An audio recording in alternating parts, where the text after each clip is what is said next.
But I never got to meet Norm, man. He was one of those people that I just assumed that someday I'll make it big, I'll get to direct a movie, and I'll give Norm one of the best parts in my movie. No. Like, he was one of those things. And then he died, and I was like, motherfucker. What part? What would you have put him in?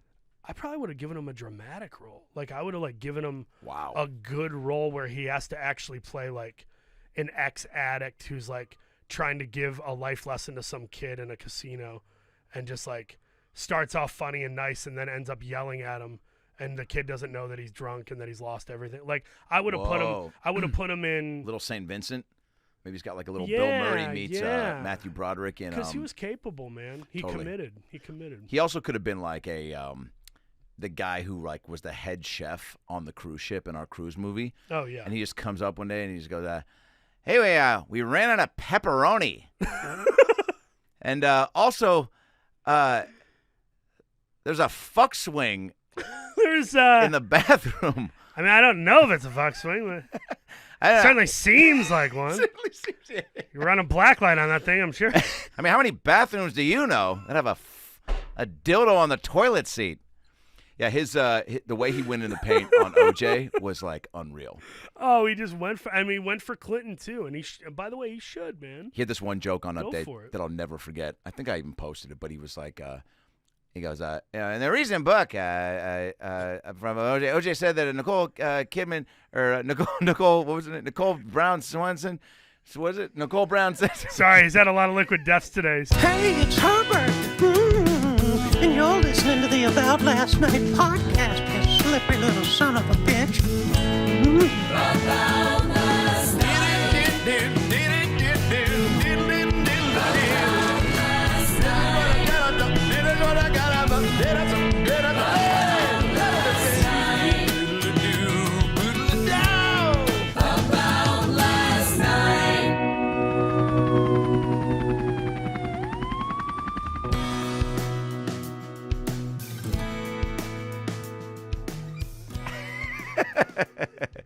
Well, we're rolling, but we can start whenever you want to start. Let's start now. Yeah. Okay, great. Oh, sorry. You know, we'll start. We'll edit that out and then we'll start. All right. I can't tell with you sometimes because you're so naturally funny that like even that I'm like, is that like a physical, like when you were a kid, where you strike me as the type of kid that was like, and I was this way too, do most anything if it was gonna get the laugh, like.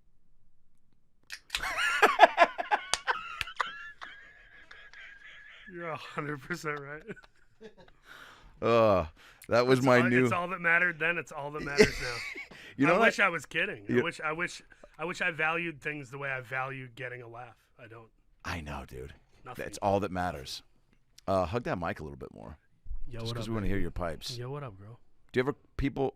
Well, that was unexpectedly hot. What, me talking? Yo, doing what that? up, girl? It's more because it's right in your. Oh, you're not wearing the cans. Nah, Do I have to wear them? only if you want to. I'm done. You sound like Oz the Great and Powerful in this fucking thing. I'm not giving you that much. I'm not giving you that much power over me. We so just to give the listeners a little bit of backstory. A little bit of background. I think we knew each other from stand-up, right? So you were doing it. Well, first so of all, I- actually, let me stop there. Yeah. We met first on a cruise ship 20 years ago, and both were fighting over that shirt and this shirt, our arms crossed, our hands touched, and I said, which one do you want? And you said, whichever one you don't want. Yeah. And I was like, this guy is a good guy. We both left our dates, Right. met up for pizza karaoke, stayed up till I think it was like 6. Well, the sun came up, so it was at least 5. Watched that girl shove that guy off the Lido deck. Yep. Filled out a couple papers, witness to a murder. Hey, will you do my podcast in 10 years? We didn't And use here the we M are. word. We didn't use the M word. Remember? 'Cause we're like whatever we say can and will be used. Do you ever think about if you see something like that, what you would do? If I saw a murder, Yeah, is it? Oh, I would get. Is this a comedy podcast? Listen, I I have a lot of questions. I mean, I've witnessed a couple of murders. It's usually Jesus. but it's usually just when when somebody tries to talk shit about me, and then I come back and I just gotta murk them. You know what I mean? Gotcha. Oh, so a verbal murder. Yeah, no, I'm just trying to sound. I've never witnessed. You know, I'm a weirdo though, where I get involved in altercations in public all the time. Do you really? All the time. So when I lived in Chicago, when I was doing stand up and improv at IO Theater, Yep. there was like an altercation where this guy was like talking. This white guy was talking shit to a black guy, and he used the N-word. I mean, just so 1994. He used the N-word, and Oof. Then all these other black guys and even women started crowding around, and they were about to beat this guy's ass, and I kind of just got in the middle of it and said like, I was like, hold on, because people were getting their cell phone cameras out. It's just one of these things where like that happens people so quick want now. this guy to get murdered. Yep. Which I get it. He looked like a dumb white kid from Iowa who's like, I went to Chicago one summer, you know. But I just told him, I was like, you don't want to do this, and I said to the guy, I go, get out of here. And I just broke it up, and then the guy was like, hey man, and I go, I just saved your life. Get the fuck out of here. And I just randomly quoted Goodfellas because I was so scared. And I said, get your fucking shine box and get the fuck out of here. No way. And his buddy grabbed him and they walked away. But then I had like 9 black people staring at me like kind of like. Yo, you win. No, they were kind of looking at me like they're frustrated that they didn't get any justice from that moment. Oh. But then as we got back Almost like you saved the white guy. Yeah, even though that wasn't the intent. I was really Yeah. trying to save everybody because I knew it was an avoidable circumstance. So Yep. as we were getting back on the bus, I always was the last one to get on. I would always wait for everybody, and I would get on last.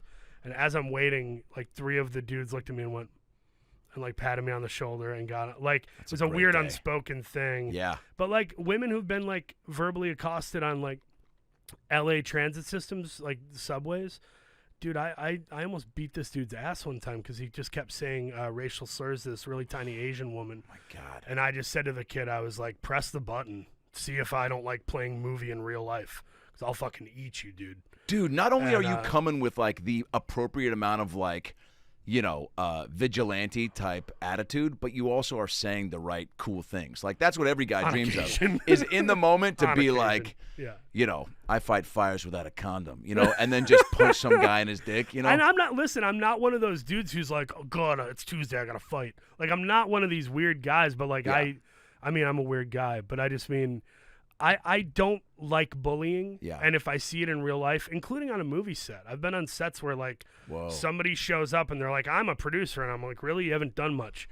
And then they kind of try to act cool, and I'm like, keep blowing up balloons. I'm gonna pop all of them. Not because I hate you, but because you're not getting away with being a douchebag. See, that's what I'm talking about. Keep blowing up balloons because I'm going to pop them. Do you say that to them, or is that No, just in that's- your head? That's me talking to my good buddy Adam Ray. What if it turns out like these are all things you learned from like Clint Eastwood, and you were just like, do you mind? Keep blowing up those balloons. I'm going to pop them. And you're just like, do you mind if I use that on a subway fight? Dude, keep blowing up those balloons. I'm gonna pop them. It's like if Eastwood was the old guy in the Pixar movie Up. Oh, he was the voice of the guy It'd be who so was good. trying to take down the old man. I don't really miss my wife that much. That's a different Don't let movie. the first 5 minutes deceive you. That's a different movie if Clint Eastwood is the voice instead of Ed Asner. God. Ed Asner or Ernest Borgnine? No, it was Ed Asner. I think Ernie was dead by then. Okay. Rest his soul. I think that was Ed. Yeah, that was Ed. Do you? Is that a part of the business that you're just wanting to tackle next? What? Animation. It's so weird you even said that. I just had somebody hit me up and offer. Well, we talked about it. Oh in yeah, that that's text. right. I had somebody offer me a role in this very alternative comedy animated feature, and I read it, and it was funny, but I never get offered animated stuff. It's I gonna don't know. start popping. I would like to though. It looks fun. It looks easy. Yeah, dude. I mean, like, just it's also what you'll find is that like you get so into it, like you really, if you act, it's even that much easier because like it truly helps to kind of To break into the just character like more, you can tell in like cartoons you watch where you're like, oh, that guy's just reading some lines with kind of an emotion, and they, I don't know, or just try, or it's a kid show where they don't need the acting chops to be that. It's a big savvy. difference between Archer and Aladdin. You know, Archer, you can show up and just play it straight and Yeah. be like one of these characters in a suit. Yeah. But then like Aladdin, you see the footage of Robin, and he's so animated. He's going nuts, and it's like, dude, that you need to give it that kind of life externally, or it doesn't come out the same way. Like, I don't remember critiquing cartoon acting, like the acting skills of cartoon voices as a kid, but like we would have been able to tell if like Launchpad McQuack just didn't bring it. Launchpad McQuack. If you were like, do you really want to find the treasure? Because I don't feel it, man. Yeah. As no, like that a would 9-year-old totally. kid. By the way, you almost sounded like when Marin does that one voice where he's like, yeah, man. Went to a party, man. There weren't enough drugs, man. Yeah. So I went to the fridge and got some ice cream, you know. So anyway, the world's it's getting dark out there. It's getting dark out there. Today's sponsored by. There's always like a beat, sad beat when Diarrhea Pizza, Today's right? What's one of his sponsors? Isn't it like Shit Your Pants Coffee? MeUndies was one for a while. MeUndies, yeah. That's a big one. Is there when you? All right, take me back. Take me back to the cruise ship 20 years ago. Yeah. By the way, not far off. And by the way, there is an action comedy that's waiting to be written where you and I do meet on a cruise ship. I don't know what it is, but as soon as I said that jokingly, I was like, something about us both being like recently divorced and on there and meeting and like needing each other. Yes. Any sort of good buddy movie, I feel like the two people like somehow unexpectedly lean on each other. Even though planes, trains, automobiles. Yeah, it's like when pain is a commonality. It's a different type of bond. Right? Yeah. And on a cruise ship, that's just such a funny, especially going solo on one as a recently divorced dude. I think it should be like some Die Hard shit. That's what I'm saying. It's like two different cops who have both been emasculated in different ways end up on the same cruise. One's wife is cheating on him, the other one alone. They end up hanging out and buddying up, and then terrorist attack happens. Then we have to thwart it, if you will. Yeah, dude, great word. And I know what that means, but for our listeners, what does that mean? Well, it's like when Thart has when you put a W in Thart. We'll be right back. Today's sponsor, me staying sober. Today's sponsor, nicotine lozenges. We met back in the stand-up, but here's the thing is, I started doing stand-up when I was 16. Pull the mic down just a little bit more. Is it covering his face at all in his close-up? Oh, no. Sorry. No, it's all maybe just a little bit, just so we can see your full mouth. And I'm going to isolate that audio. I know how many emails we got about wanting a full mouth shot of me. Yeah, I think so. Like right down just a little bit lower in front of your face. Is it more? Yeah. Right? How's this? Yeah. Boom. Hey, yeah, that looks good. Test. Yeah, that looks good. Test. Yeah, Trish Stratus, Bull Buchanan. Test. Ooh. Sorry, do you have a vocal warm-up? I'm doing late 90s, early 2000s WWE mid-carders, which we got to talk about at some point. I know you play Vince. Yes, we'll Is put this a pin permissible in that. or no? Yeah, please. You can do whatever. So I started Today's doing sponsor is stand-up. brought to you by Meth Mints. Raw Garden. For Is it people really? who can't handle their lives. No, it is. It's raw. When reality becomes too much. When you just don't want to look out the window. I started doing stand-up in 2003, 2004, and you and I were friends on MySpace. Yeah. And wow. And it was like one of these things where I just befriended a bunch of comedians and people I liked and kept in touch. And the move was always going to be, I'm going to move to LA or New York and do stand-up and get on SNL. That was the dream. When you were starting from how old? I was like 16. Yeah. Well, even earlier, like 13, 14, I became obsessed with Christopher Guest documentaries, Saturday Night Live. Yeah.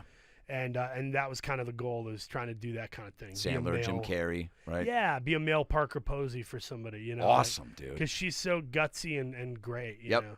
And that was my thing, is I didn't – I never thought I'd be, like, getting to star in a Clint Eastwood movie or whatever and that shit. I was never – To me, it was like, can I be David Koechner? Because that looks fun. Yeah. Can I be Parker Posey? Because that looks fun. You know? That's actually really smart of you to kind of make that the goal, right? And I think I don't know. I would be curious, like how many people do come out here with that true, like, I'm gonna be the next Kevin Hart. I'm gonna be the next. You know what I'm saying? Right. Jennifer Aniston. Like, are they realistic or are they completely deluded? You know, because you do need that delusion coming out here, but even for you, like dreaming that big, but maybe that's just more attainable, right? Because you're like, and I don't know if that hurts or helps you to kind of like manage expectations, but like.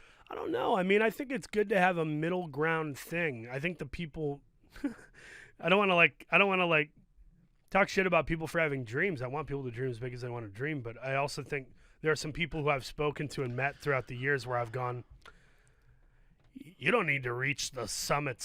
Totally. That's a summit. Totally. You don't have to keep climbing, man. Yeah. You know, there's been a couple people like that. Yep. You're so far removed from it in Saginaw, Michigan, right? Saginaw, Michigan, yeah. Do you have any ties to the business when you're out there? Like, are you truly deciding when you move out here, you're going to be like, wow, I know nobody? Yeah, I mean, except for my MySpace friends. Except you hit for up people Tom. Stalking on. Tom, man, you mind if I crash with you? He's like, I'm not a real guy. I go, I'm just a picture. I'm something that was created to control you. I go, it's working, Tommy, baby. Meet me for midday drinks. I was planning on moving to LA without knowing anybody, but I was just really what's the word? I was really ambitious. So what I did was, I was in a sketch comedy troupe at the time called First Hour Movies. Me and 3 other guys from my hometown. And we would send our videos to SNL and Adam McKay and David Wayne and all these people. We would just send DVDs to their production companies or their reps or whoever. Wow. And I hunted down this company, Principato Young. Yep. And they were repping, at the time, what was a new thing called an internet comedian. And we were doing comedy for YouTube and Funny or Die in its infancy. And we were like, let's send them our stuff. And I IMDb pro'd their staff list. Yep. And then I MySpaced all the names and like added them and started sending them query letters of like, this is who I am, this is what I do, will you look at my stuff? And one guy got back to me, his name was Joel Zadak. Yeah. And Joel, a big player there. Yeah, big player now. And he repped me for 10.5 years. Holy shit. Until I left the company. And he really helped me get my start in the sense of, he introduced me to Key and Peele and Brian Husky and all these great funny people, and I started writing screenplays for all these guys, and Mad TV got canceled, so overnight he had 4 clients who didn't have a job, and he's like, do you want to develop, and we'll try and get a movie made. So that was kind of my entry into the business, was him. But then I ended up doing stand-up and improv and writing screenplays, and then also I booked a movie with Jennifer Connelly and Ed Harris in 2009, Virginia. Yeah. And that was a really big thing, not because the movie was big, but because my entry into the business was making $10,000 for like 10 days of work. Holy shit. And working with Oscar winners and shit, and moving to LA with like actual money in my pocket and a so you booked that while title. you're still in Saginaw? Yeah. Holy shit. I went to be a background actor, and I saw the writer-director Lance Black, who won the Oscar for Milk, right, like 6 months prior. And I said to him, I was like, dude, congrats on the movie. I love the film. I'm a big Jesus guy, and when you said God doesn't hate gay people in your speech, I thought that was so beautiful and necessary. Yeah. So I just want to say thanks for the movie and the speech, and yeah, I hope I get to be on your set or whatever. I was a background actor, 45 seconds, and then I was ready to walk away. Oh, so you were already working on... Oh, no. I was signing up to be a background actor. I waited in line like 3 hours to be a background actor on the movie. Wow. And I just spoke to him because nobody even knew who the hell he was. I followed the business like a psycho. It's cool to have that set of goggles on where you... Because a guy like that isn't getting stopped by people because he's not in front of the camera as much as other people. So to get stopped is probably also already throwing him off guard, and then to have somebody say something genuine. Yeah. And I kept it brief. I mean, I kept it under Good a minute move. and was like ready to walk away. And he goes, "What's your name?" And I told him, and he wrote my name down. And he said, "There might be a part for you." And I had 2 auditions, a cattle call with me and a bunch of random dudes who hadn't even done high school theater, like for real. Like it was like dudes who like, not bad dudes, but just like not movie dudes. Yeah. Like dudes who watched NASCAR and like hadn't been in a spelling bee ever. And then me, who I'm like, I can quote every line in A Few Good Men. Can you really? And I can do impressions of these 17 people. You know, I was like that kid, you know. What's your favorite line in A Few Good Men? If you're dressing up as Tom Cruise for Halloween this year from A Few Good Men. Which I was already planning on. What's all right, Demi Moore. If you're going to dress up as Demi from Top Gun or A Few Good Men. Few Good Men. What are you going to say? What's your line when you enter the party? So Tom Cruise has that bit where he gets mad because they're trying to simplify a complicated situation. He's drunk as shit late in the second act. Right. And Tom goes, Yes, we get it from him. Yes, we get it from him. Colonel Jessup, isn't it true that you ordered the code red on Santiago? I'm sorry, your time's run out, but what do we have for the losers, Judge? Well, for our defendants, it's an exotic lifetime at Fort Leavenworth. And for defense counsel Kathy, that's right, it's a court-martial. Yes, Johnny. After falsely accusing a highly decorated Marine officer of conspiracy and perjury, Lieutenant Kathy will have a long and prosperous career teaching typewriter maintenance at the Rocco Club of School for Women. Thank you for playing Should We or Should We Not Follow the Advice of the Galactically Stupid. And then he throws all the papers off, too. Wow. Wow. Wow. And a little misogynistic, the Rocco Club of School for Women. I don't know if that would stay nowadays. Yeah. Holy shit. You just have an amazing ability to track that stuff, yeah? Always have? Yeah, and it's repetition, too. It's not so much a talent as it is a learned skill, I totally. think. Yeah. I was the same way. I'd like to say it was a talent, but it's just to hear put it in and the hours, absorb man. it.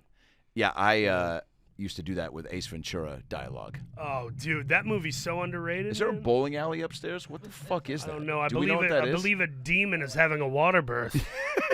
From the sounds of it. I mean, A lot can of you hot hear it? splashing up there. Yeah. Not really. Okay, great. Okay, we're good. Great, we're good. We're good. Look at that billboard of Britney Spears right behind you. Any take It just or says thoughts? freedom. And it's her putting two-piece signs. Just flashing her boobies. You know what? I'm really happy.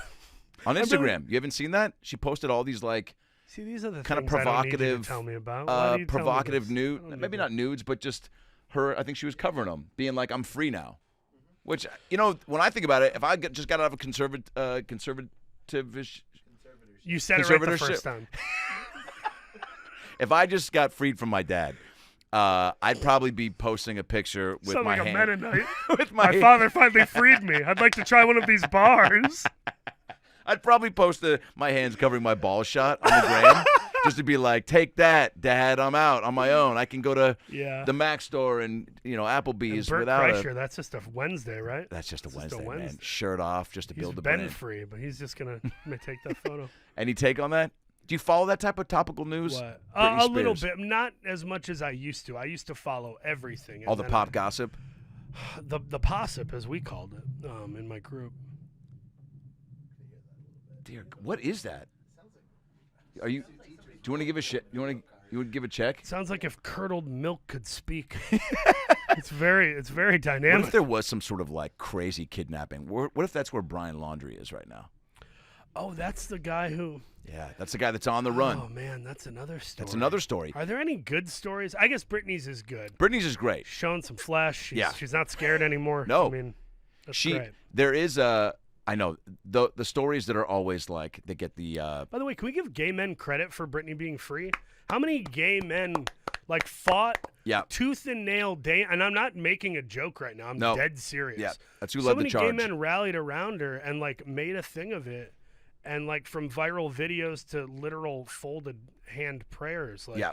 it's pretty cool to see a 1000%. big group of people help somebody like that. It's the true blessing, and I only think there's a handful of social media where it's like that type of. Yeah, or somebody's missing, like the Yeah. thing you talked about, and everybody's like, "How do we play a part Yeah. in this?" And it's not an ego thing; it's everyone's trying to help. you know? What was your first big social media kind of experience where you felt like, I don't know if it was from a film, where you felt like, oh wow, I'm having people that I've never met, or just an exuberant amount of like strangers coming at you. Oh, like attention? Yeah. Just whether it's Twitter, Facebook, the gram, just getting a lot of messages, or like, man, good job, I just saw this, and like where you're like, wow, I'm getting. Yeah, Richard Jewell was Yeah. maybe the first real, because all the other ones that people didn't know I was an actor till Richard Jewell. Everybody like thought I was the guy I played for like 2 years. Are you serious? Dude, like people from like 2014 to like 2018 would come up and be like, Dale, why'd you do it? "Hey man," For real? they would just like come up to me and act weird, where they're like somebody told me one time, they go, "Yeah, a friend of mine thought you actually had Down syndrome. They watched you on Kingdom," and I was like, for one, I never portrayed someone with Down syndrome. Like it was a very weird, like they were almost trying to like compliment me for being a good actor, but it came out really awkward. And I was like, tight. That's not Thanks, a problem man. with me that they Yeah. thought that. It's just weird that they thought Yeah, that. yeah. And then, people would give me weird looks in airports, but you got to remember, I, Tonya, and Black Klansman and Kingdom, they were all not the most put together guys. So like people would recognize me, but they wouldn't even know what from, and then they would be kind of put off. Like, I feel like you made me feel bad in the past. You know what I mean? They couldn't even track it. Your face Not gave until them. Richard, Jewell, and Cobra Kai. Wow. About 2 years ago, maybe. Yeah, Richard Jewell you were phenomenal in that. It was Thanks, so good, dude. I've watched it like 10 times. No joke. It's a good movie. It's a great movie. I mean, it's not his best movie, but it's definitely a good one. I'm really proud of it. You should be. It's also like I don't know where you fall with like movies that are like based on true stories, but I feel like it's easier said than done just to be like, cool, we got all the facts. Now it's time to kind of execute. Like there's a handful that have missed a boat, And some Boat are Trip good, with but Cuba boring. Gooding Jr. That was based on a true story. Him and Horatio. Yeah. Yeah. Based on a Rosalind Sanchez, I think. Oh, I'm joking. No. That was based on a true story? No, Boat Trip? Yeah. Oh, dude, you don't even know?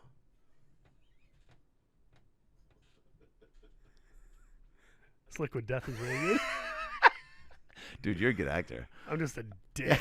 And I do this to my loved ones, and now they're just Me like, boy who cried wolf. Dude, I used to do I that. don't even like you anymore. Are you? Today's episode is brought to you by Talkspace. Guys, everyone is scared of something, okay? And whether that thing is spiders or Tom Selleck, we are often not going out of our way to seek help about our mental health, okay? Whether that's the fear of opening up to a stranger or the thought of friends and family judging you. I've felt it. We've all felt it. Being treated differently sucks. Well, meeting with a therapist to work on your mental health is just as helpful as hiring a personal trainer to work on your physical health. And the positive impact can be life-changing. Guys, I want to talk to you about Talkspace. They make it possible for you to speak with a licensed therapist right from your phone, tablet, or computer. And unlike traditional therapy, you can message your therapist anytime via text, video, or voice. It's 100% secure and stigma-free, the way therapy should be. At Talkspace, your privacy and security are their number one priority. The app puts you in a private room with just you and your therapist. You can send messages 24/7, get replies throughout the day. No need to wait for a weekly appointment. Talkspace's encryption and added security features keep your conversation fully protected. Now, whether you struggle with anxiety, depression, self-doubt, or anything else, and I've dealt with all three throughout my life, I think most people have. It's a common trait amongst people. Facing the obstacles in your life are not easy, and you don't win a prize for doing it alone. Talkspace gives you the access that you need to move forward, getting professional help. It's not weird, it's smart, because you or your friend might know a thing or two about electricity, but you wouldn't let them rewire your fucking house, would you? No. So don't leave your mental health to chance or to the amateur who's looking to give advice, or that friend who just thinks he knows what the fuck he's talking about, because he probably doesn't and has his own shit to talk through. So talk to someone who's trained to help you make that lasting piece of progress that you're looking to make so that your life can start being better. Join Talkspace today and start moving forward with a single message. Just visit Talkspace.com and get $100 off your first month when you use the promo code LASTNIGHT. That's Talkspace.com, promo code LASTNIGHT, and get $100 off your first month when you sign up. That's $100 off at Talkspace.com, promo code LASTNIGHT. Put yourself in a safe space with Talkspace. Are you gullible? Yeah, it depends. Okay. I'm so gullible with like people in need of money and women. I'm always like, here's all my money and my heart. Yep. And then a week later, I'm like, there's no God. It's like when I light everything on fire. Other than that, I'm not very gullible. Okay, cool. What's your favorite? No. When I was a kid, I was so gullible that to get back at my buddies that would like pull shit off on me, I'd start trying. That's probably where I started to develop any sort of acting chops. I would just I'd go back to, I've said on the pod before, a kid came up to me and told me that my folks got back together because his mom had been talking to my mom about them splitting up. So then he came and was like, I heard your folks got back together, as like a joke, but I believed him. So then after I found out it wasn't true, I made it like this mission to like fuck with him, where I'd be like, I just. He said, I heard your folks got back together? Yeah, what a crazy thing to say on the playground. You're like, dude, we're talking about like farts and like a new fruit roll-up flavor. He's like, I hear your neighbor Kathy. I hear she's got a fuck swing. You're like, Jeremy, one of those please. dildo chairs, huh? Like, Jeremy, what is he talking it's always about? Jeremy. But yeah, the Richard Jewell fanfare, I feel like that came from that was like well received. But it was like I went back then after, and I was like, oh yeah, man, they got everything right. You know what I'm saying? And that's like I guess just my point. Like, I don't feel like that always happens. No, they sometimes got most of it right. Yeah, you can be lazy with sometimes some of that, or Hollywood fabricates certain details. But it was like also the way it happened and the things that they chose, the Clint Eastwood chose to like focus on, like the story and how much, what was his mom's name? Bobby Jewell, yeah. Yeah, like that was a really cool part of it. Just how kind of close they were and how. It's an honest depiction of mother and son. You Totally. don't see it on screen that I didn't much. expect that much of it to be in there, It's kind of like Christian Bale and Melissa Leo in The Fighter. They have so Totally. many good little moments where you understand their relationship within one page. Yeah. And I think Richard and his mom were given that via Billy Ray, who wrote a terrific screenplay. By the way, great last name. Billy Ray. Great. Yeah. Great last name. Great last name. I don't know about a first name. And that's no fucking... Yeah, like an Alex or an Andrew or like an... Billy Ray Cyrus is what I was thinking. Hold on, let me look. Oh, dude, with the glasses. It's called it's like an air mobile device. Adam. There it is. Big fan, by the way. Big fan. You just reminded me real quick that you just doing that triggered me with the glasses. There was a guy on my flight about 6 weeks ago looking at porn on the phone. Scrolling. Bad form, by the way, for those watching, listening. Bad form. Yeah, you can't. Also, it was video with no headphones. And finally, I'd say about after like 20 minutes, a flight attendant said... No headphones? Yeah, no headphones. But it was like I was just one row behind him. This was Everybody in first just class. thought, wow, what is this really interesting movie about a stepson and a... Well, that's the thing when you see... Yeah. The backstory on this is really thorough. Thriller. Yeah, some exotic thriller. But it was like... Because there was like a good amount of dialogue. And it wasn't just all like... fuck my butt, or just, fuck, split. That sounds kind of lazy, by the way. That sounds like a trauma movie. I don't know what fucking porn that was. Fuck my butt. Where's John Ridley when you need him? Yeah. No one's going to believe that, Daphne. Daphne. Fuck my butt. Was that the line? Put some respect on the name Daphne. Why do you got to do that? They have it hard enough. And they just started swiping. And then and then somebody. What a creep. Yeah, what a creep. I would have went up to him immediately. And that goes with my confrontation kick. Oh, really? Like, I would have There's been kids like, on this plane. Oh, I would have said there's adults on this plane. Yeah. I'm trying to watch the Kurt Russell movie where he's Santa on Netflix. I don't need to hear these people banging. I don't need to hear "fuck my butt" from Daphne. Yeah, no. I'm trying to see if this kid is gonna, go to school and not feel bad about himself being coached by Owen Wilson. I mean, that's the film Wonder. I cried to that like a bitch. I cried too. It was a really sweet movie. I like that kid, Dude, Jacob Tremblay. Yeah, what a great actor. He's good in everything. Do you see him in the Good Boys movie? Where the kids are like having a naughty Ferris Bueller type day? No. Good Boys? Oh, yeah, I did see that. It's so good. The kid's in it? He's so a part of the funny. gang? He's like the leader of the trio of kids. But he didn't have the Wonder face. No. Wonder That was face, makeup. He was struck with in a makeup chair. Hollywood, 90 dude. minutes every day. I just burped into the mic. I feel bad about that. Well, I was trying to let it go, and then I'm like, my new thing is calling all my shit out. Oh, yeah? Because I don't like to try to get away with anything because there's that fear that you're not getting away with it. Whoa. So now I'm just like, let me call myself on everything, and then no one can assail me. Do you burp in public? Not really. I do pick my nose a little bit. When's the last fart you did in public and got called out for? To where it was like embarrassing, like those elementary school silent reading. I mean, listen, I kind of have my fart game down now. Now it's just kind of like. I know how to play it. Yeah. So I do the thing where I'm like, shit, I gotta take this call. Then I walk like 15 feet away. I rip ass and I pretend that I got a role in a big movie. Then I walk back. Wait, so you scream over the fart? That's a classic dude move. So you go, hello? So you're still holding on to it. Hello? Yeah. No, I remember going in for that. 1, 2, 3. I gotta be kidding me. You gotta be kidding me. No, I can't believe she's still producing, telling me Pascal said hello. Bye.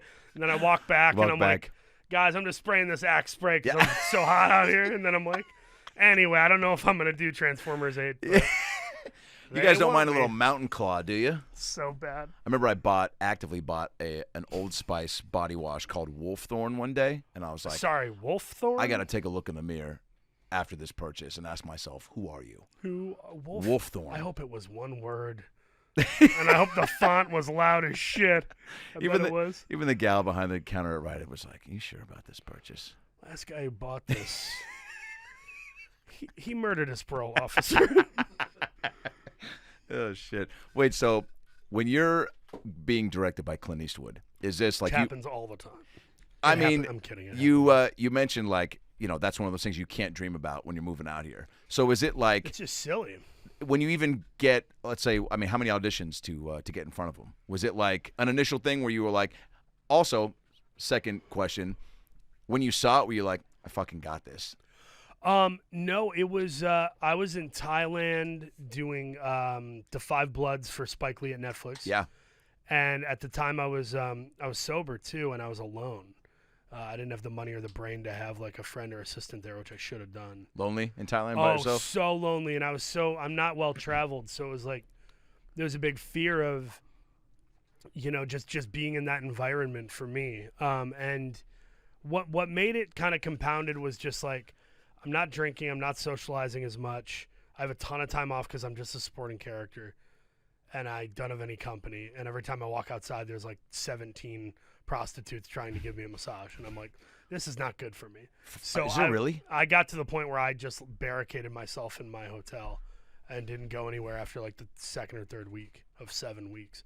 So I got offered a lot of money to do the Richard Jewell miniseries for Charter Broadcasting. Cool. My buddy Cameron Britton from Manhunter ended up doing it and rocked it. Great actor.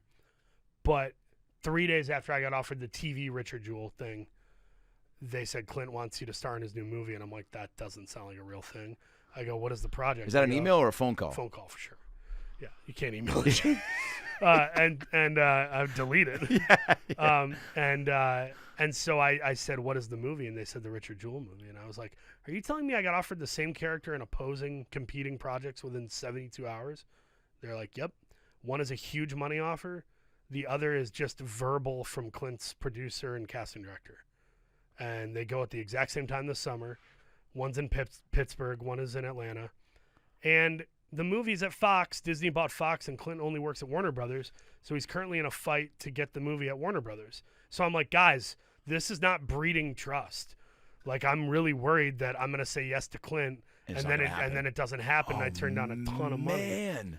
So I think like half a week, like 4 days or so go by, and they're like, we need an answer from Paul. Is he going to do the show or not? And I had only had the casting director, Jeff Micklak, call me, and his producer, this other dude. And I was like, okay, well, I got to make a decision. So I said, the Bible talks about fear and love. You can only operate out of one or the other, not both. And fear would tell me to take the money. Love would tell me to work with Clint Eastwood. Tell him I'm going to work with Clint Eastwood. And I hung up the phone, and I was terrified. It's 4:30 in the morning. I'm by myself in Thailand, and I'm like, did I make the right choice? Yeah, and I just you go get a massage just to like talk your thoughts out. That's what he told TMZ. I need somebody to talk to. I was lonely. You know, the only time I've been on TMZ is dancing with Margo Robbie at a bar in Atlanta. Awesome. Somebody had cell phone footage of us drunk, like pirouetting and acting like ballerinas, being silly. If you look up TMZ, Paul Hauser, Margo Robbie, you'll find it. Amazing. But it's like, I never want to be on TMZ again. I've already peaked. Oh yeah, it's not going to get You're cooler. Not topping than that unless Terrible. you and like Chet Hanks get like frozen yogurt. You ain't topping that. I feel like Chet and I would come to. That's one of those guys. I feel like I might come to blows. He'd be like, "It's a white boy summer," and I'd be like, "Well, it's an angry black man's winter." And for all of them, I'd like to punch you in the face. What, you the guy watching Fuck My Butt on that Delta 422 flight? God. Yeah. I don't know what happened with Colin and Chet. They seem like it feels like Chet bullied Colin in school, yeah. right? That's what it feels like. Colin's still acting. Is that what you meant? You don't know what's happened I just to him? mean the dynamic. They're so different. diametrically different that I just wonder. And I guess that's not that weird, though. You meet families where siblings are in sort of contention with one another. You know, they're from the same litter, but they're different dogs. Also, dude, again, you have a real knack with. And I'm strong. Did you see that? Liquid death. I think I overcame it like Jesus on the cross. Look at that. You have a real knack with saying the right stuff at the right time. Do you get that a lot? I don't know. I've said the wrong stuff too. That's what's scary. Is 1,000%. I have a big stand-up and improv background, so it's like. So you commit is what I'm saying, because you see something and I don't see in you a lot of like, not filter, but questioning of yourself. Because in stand-up, and you know this, trusting yourself is a big part of it. And that just comes from reps and an improv. The good stand-up, because I used to do the constructed stand-up where it's almost like you're doing an audition rather than dropping in like you're hanging out with them. Right. And that was my big disconnect. It wasn't that my material sucked. It wasn't that I didn't have stage presence, but it had to do with a mischaracterization of what that structure had to be. Really, comedy's supposed to be structure in form that becomes invisible. Right. And really it feels like you're shitting it out. Right. And I never got there. I never graduated. Well, you did it for how long before you stopped?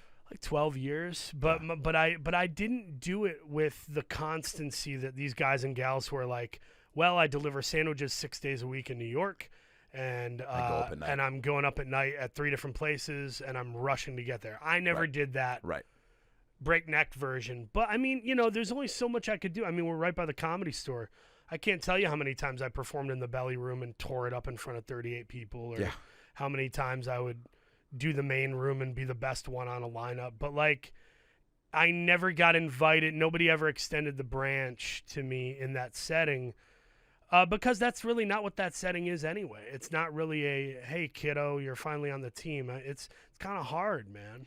Was there something about it being like a solo adventure that was like, because I was doing improv and stand-up at the same time, and then finally just was like, I couldn't get guys in improv to like meet up to do group stuff or shoot sketches. So I was like, stand-up is just me. I just have to worry about me. And that was great appealing. Self-sufficiency. Yeah. You can control it. I think I was tired of tugging on Michael Q's, pant leg and like begging to be put on a show where I didn't have to bring people, like it got to the point where I'm like, dude, my friends have all seen me do this 3 or 4 times live. I'm not making them buy $20 mozzarella sticks again. We're done. I hear you. Who did you like stand-up And now wise? I get to invite them to like movie premieres, and it's like I've gone from begging them to go to my stupid stand-up shows to like inviting them to the coolest night they're gonna have in 5 months. Those friends are the true homies, and it's cool when you get to like, I've got a few of those too, where you go, oh, you saw me from the get-go when I was doing frat parties, and then you get to come to some cool shit, or that's it's not everybody. Right? And there's some you got to phase out where you're too close to them to know that they're kind of flirting with usury, and I've only had that happen the last year and a half where I've had to have other friends point it out. I never see it on my own. Yeah. I always have a really smart friend, one of my like 2 smart friends, who like look at what's happening to me and they go, did they just ask you for another favor? And I'm like, whoa. Cool. Well, yeah, but it's because they're trying, and then I try to make excuses for them, and they go, no. This person didn't show up to your screening of your short film, and you said they couldn't. Like they'll remind me of the history of other people's transgressions, because I'm quick to forgive, and I go, wait a minute, I haven't really done the mathematics on that. Now that I'm crunching the numbers again, this isn't really a really very good friend. And I don't need to text them back within 30 minutes of every text. But I was that guy for years where it's like everybody gets texted back within 5 minutes. And then in the last year, I was like, this is untenable. Yeah. I just woke up to 71 text messages. Yeah. And some of these people are not my real friends. Yeah. And that's weird. That's a weird, sad, like it's almost like a loss. A loss of the purity of just assuming everybody's on your team, It's good that you have people in your life that can call out like, yo, Eric just asked you for a ride to the airport, and 2 days later he wants $80,000 to invest in a Jell-O shot business. Like, you can't do both. Yeah, and you can't always be at people's. I mean, there is a balance, and I struggle with this too, of like being available, being attentive, especially with like family. But then like, there's I think a fine balance between being like helping, but not being what's the word I'm looking for? Enabling. Yeah. Big time, yeah. And I also didn't like how he posed it, where I didn't get to see he's like, I'll send the PDF. I never got the prospectus on the Jell-O shot thing, and then he also, what was fucked up is he batted down my idea of doing the delivery service. I was gonna call it Hello Shots, and go to the door, and he was like, oh yeah, dude, I'll see if that domain is taken on the web. And I'm like, you didn't even look it up. You didn't even look it up, dude. Are you in or you out? What would Demi Sore from? How bad do you want to go on Shark Tank? Oh, God. I want to go out as a fake shark and nobody knows it. Like, put me in a false nose and a weird haircut and have me just go, yeah, my name is Charles Delacroix. Maybe you've heard of the metal straw. That was fucking me. Who wants to be the next metal straw? Guess how many metal straws you need? One.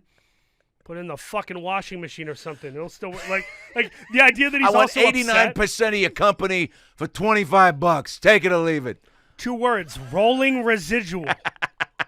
Chewing phantom gum. There's no gum in his mouth, but he's going. And every person that comes in goes, are you actually chewing anything? Yeah, I'm chewing on this idea. I'm thinking of maybe giving you part of my livelihood so you actually have one. And By the way, he's always looking at the other sharks like, what is this guy? And they're like, dude, you're actually the problem right now. Like, we have no problem. Everyone's coming in. This is what the show is. Like, you keep acting like these guys shouldn't be coming in. It should just be Bill Burr one night. He should just show up and be That's like, a great idea. Hey, what's So tell me about the mittens. what is this shit? What is it? It's a neck pillow. I think we got those. Yeah. I think we got those, Copernicus. I don't think you're coming up with anything new here. Oh, my God. That's a fucking great idea. Gilbert Gottfried. Why is everybody trying to sell me on the metal straw? I know you got a million. Give me one. I'll give you... These are my B-. Tony. Here's Tony Danza. So tell me more about the fuck swing. Can you do it indoors and outdoors? Hey, my big thing is, like, I like to get my cardio on, but I also like to bust a nut. So this feels like it's killing 2 birds with one fuck swing. What I love is you made Tony Danza ask legitimately good questions, even though it was a silly product.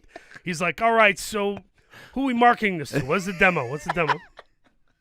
What did you ever do? Did you start, like, that was how I kind of got into comedy, was in doing impersonation of friends, teachers. Oh, yeah. I did the high school talent show where I impersonated the whole faculty and everybody went ape. Shut up. That was like my MO, yeah. Wow. Okay, so you were a funny guy in high school. Oh, yeah, it was my only identity. Yeah. I mean, for better and worse. I mean, I think for better because I made a lot of people happy and lightened the situation or mood in every setting I was in. And that was beneficial for me and everybody else. But the bad one was that it became the winding the monkeys back up a little bit. And I vividly remember I was 16 or 17. I was working at a summer camp called Camp Lulele in Lupton, Michigan. And it was, this wonderful, wonderful experience where it's equal parts. It's just who I am, which is, you're working with kids, you're having fun, you're making macaroni necklaces, you're singing songs, you're doing Bible studies with these kids. But then at night, it's a little debaucherous where the staff is just running around naked in the ball field like a bunch of hippies and, my God. like that kind of thing, skinny dipping. And, it's awesome. Getting in trouble. But while I was there one summer. It's what Camp Nowhere should have been, the movie with Christopher Lloyd. Yeah. Had it not been on Disney, if it was on, like, I don't know. It's like Wet Hot American Summer on Disney Plus. That's what it would have been. Wow, dude. Which I'm up for if someone will let me make that. Oh, my God.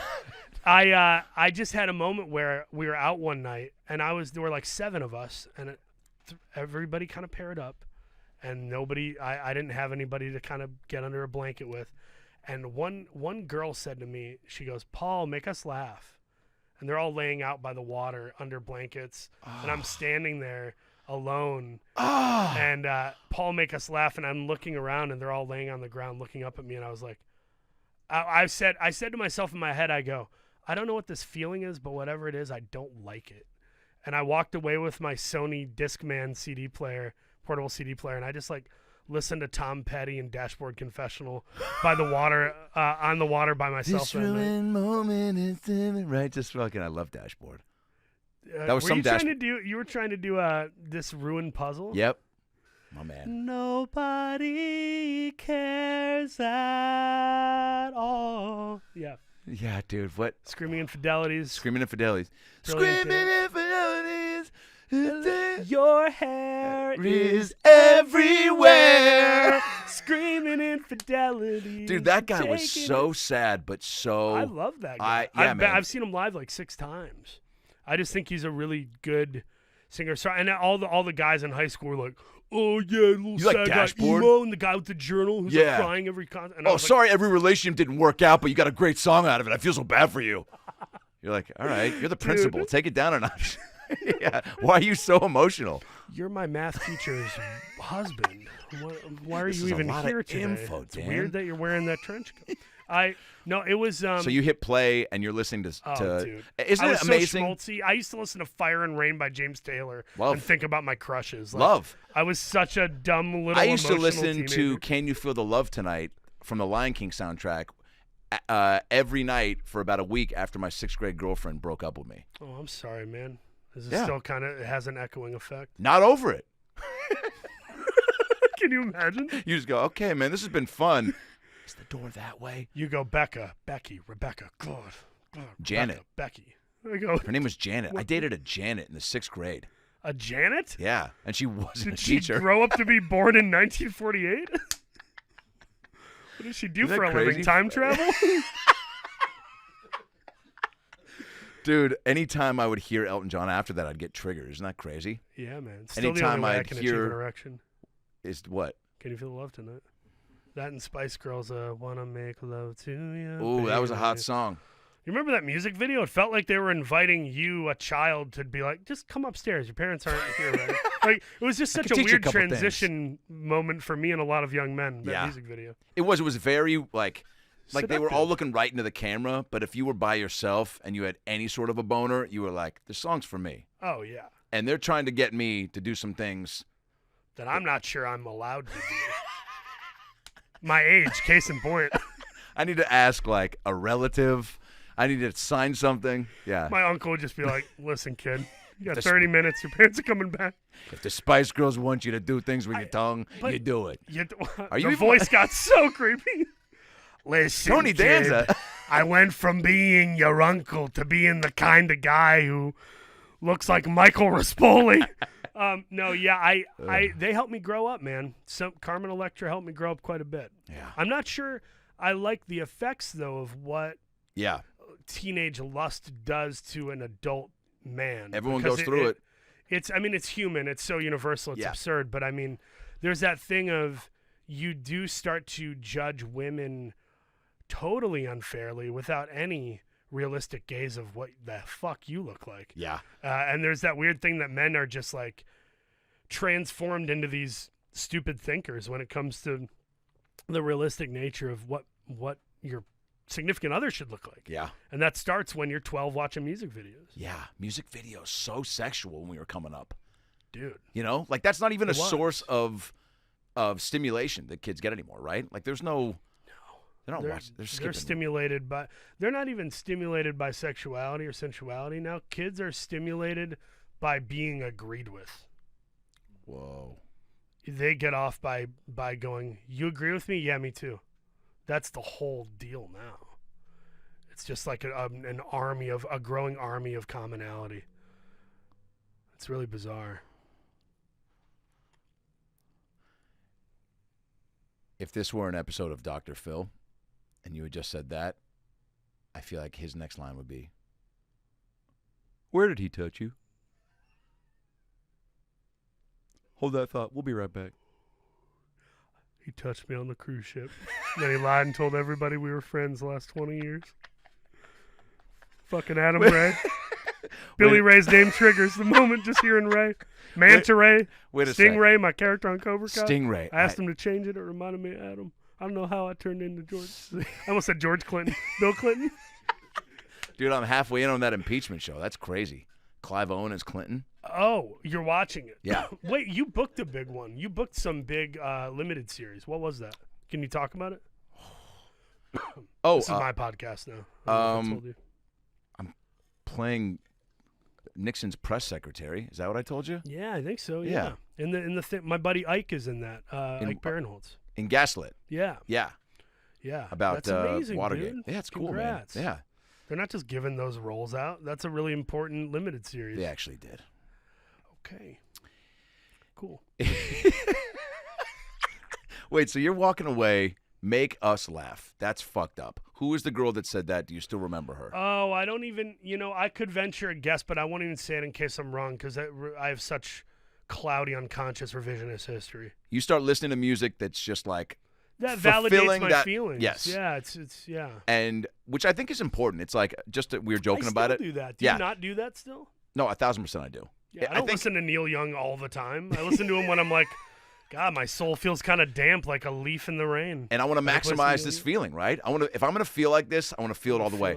I could use a little help from Next, from Too Close by Next, album. yeah, or anything Brian McKnight. Whoa, that guy really backed up a lot of feelings for me.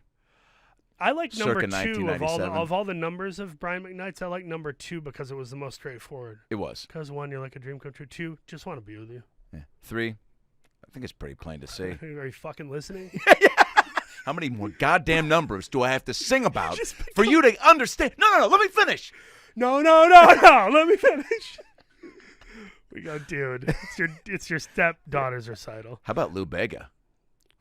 That guy had a lot of cooks in the kitchen. No one in his life is saying, how about Lou Bega? I'd just like to remind you, you are the only guy alive who is saying, how about Lou Bega?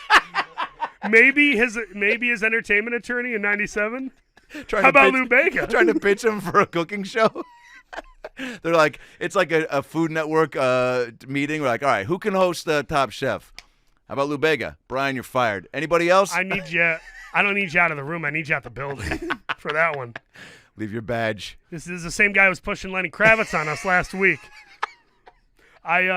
Dude, I love dumb humor, man. My brother and I would do stuff where, like, we were watching Simon Birch one time. Do you know that movie? Oh, yeah. And, and we're watching it, and there's a scene at the end. Spoiler alert, you only had 25 years to watch Simon Birch. We're watching Wait, it is this together. where it's a kid with dwarfism, like, gets a kite or something? I can't wait to say that I was the last person you interviewed. How about Lou Bega?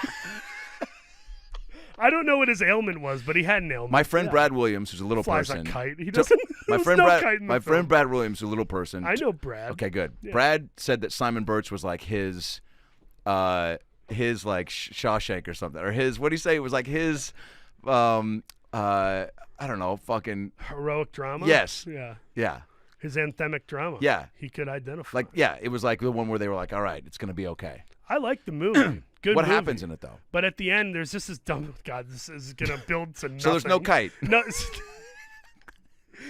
So at the end of the film, he's like dying in the hospital bed, and Joe Mazzello from Jurassic Park is like, "Hey, you're not gonna die, Simon," even though he knows he's gonna die. It's very emotional. But my brother, while we were watching it, my brother Matt, one time, he was like, "What if they just like bled in Lenny Kravitz's cover of American Woman in the middle of the scene?" So funny. And like little things like that. Yeah. That's the stuff that like You love that. kills me. It's like The what if. I would hear stories about Harris Whittles. Did you know Harris? Yep. I didn't know him at all, but loved his work.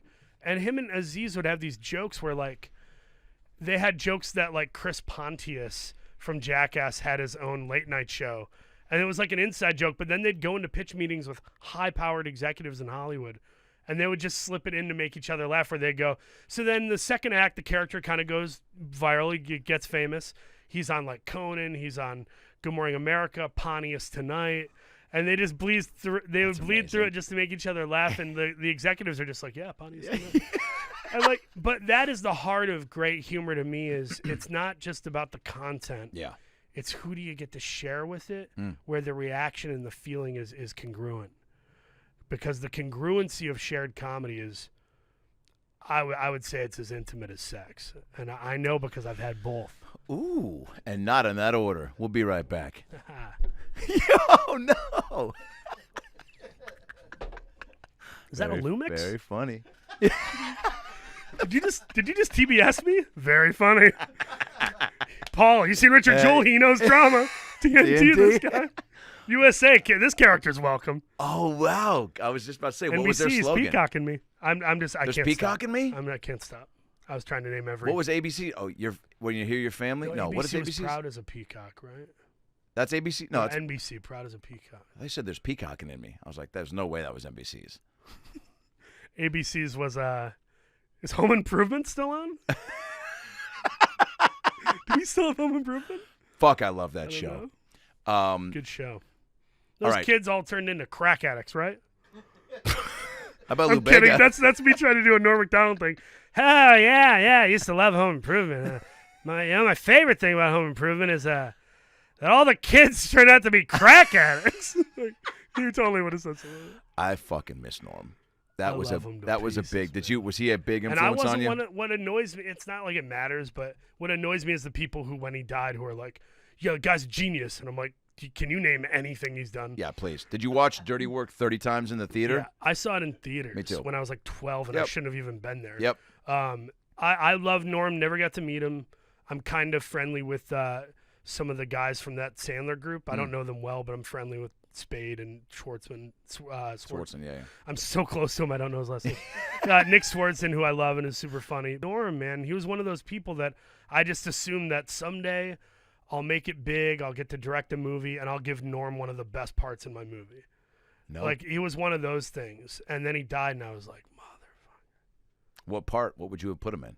I probably would have given him a dramatic role. Like, I would have, like, given him Wow. a good role where he has to actually play, like, an ex-addict who's, like, trying to give a life lesson to some kid in a casino and just, like, starts off funny and nice and then ends up yelling at him, and the kid doesn't know that he's drunk and that he's lost everything. Like, I would have put him in Little St. Vincent. Maybe he's got like a little Yeah, Bill Murray meets yeah. Matthew Broderick in. because he was capable, man. He totally.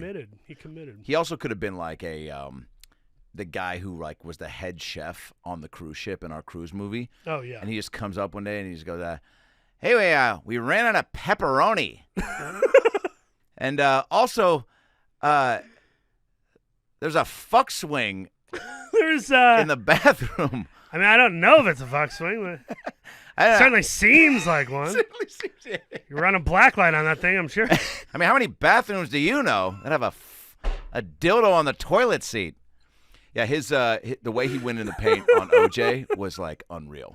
Oh, he just went for. I mean, he went for Clinton too, and by the way, he should, man. He had this one joke on Go for Update it. that I'll never forget. I think I even posted it, but he was like, he goes, in the recent book from OJ, OJ said that Nicole Kidman or Nicole, what was it? Nicole Brown Swanson.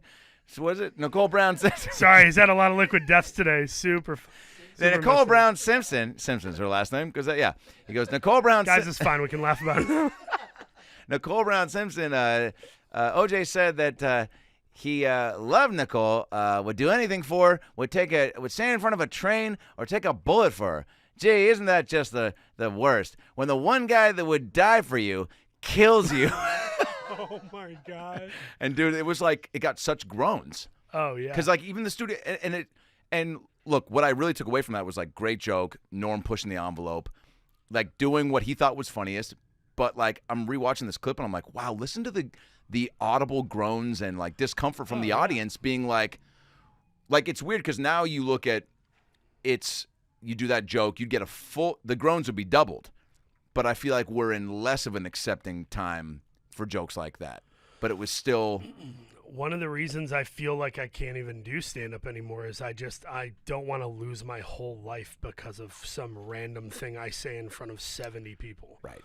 It's really hard to justify that in my head. Yeah. And it doesn't mean I'm this crass, psychotic, extreme comedy guy. I've never been that guy. You just But want to have the freedom to think and speak. perfect example. There was a night my brother and I were in New York. I was promoting Richard Jewell or whatever I was doing at the time. And we go to a comedy club where we're just kind of bar hopping. We see they have a open mic night.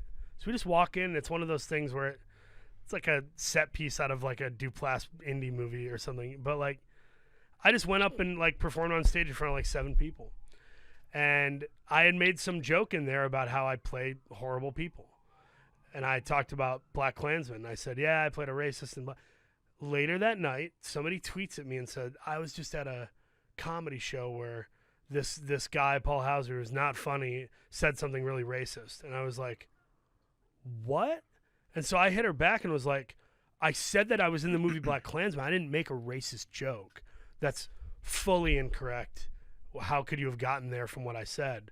And then she tried to defend it. And then like Janelle Riley from Variety and all these other people started chiming in, and they're like, you're full of shit. Paul would never do that. We know he's not like that. Wow. And people came to my aid, and it happened a couple other times where people were trying to get me canceled over literally nothing. And then other people came and swung in and just started throwing haymakers at the people tweeting at me. And I'm like, I appreciate it because it just showed how nobody's safe, you know? Nobody's safe. Paul Hauser was seen at Baskin Robbins getting vanilla ice cream when chocolate was right there, ready to be eaten. Clearly, Black lives don't matter. You're like, wait, what? And that's the problem is I ordered. God, this is so hard to talk about. I ordered cookie dough.